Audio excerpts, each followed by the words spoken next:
মধ্যখানে এলাটা। হ্যাঁ আমি তো গাইড। কি হিট আজকে, হাই করে দে।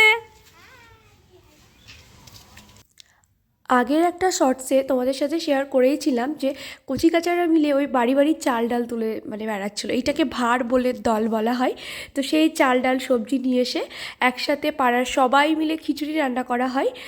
যদি কম হয় তো সবাই বাড়ি বাড়ি থেকে আবার দেয়, দিয়ে একটা পিকনিক টাইপ হয়। আর এটা কিন্তু পৌষ সংক্রান্তির দিন হয়, ছোটোবেলা থেকে আমরাও করতাম।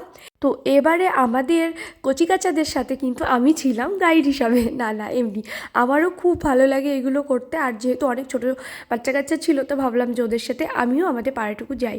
তো তাই জন্য গিয়েছিলাম, ভীষণ মজা করেছি। আর তারপরে এই পিকনিকের মজা তো তোমাদের সাথে নতুন করে কি বলবো। আমাদের না ওই ডিসেম্বর মাস পড়লে শুরু হয় পিকনিক।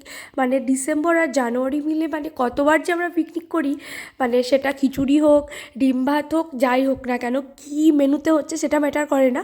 আমরা সবাই মিলে একসাথে হই হই করে রান্নাবান্না করবো, খাবো, এটাই ভীষণ মজা লাগে।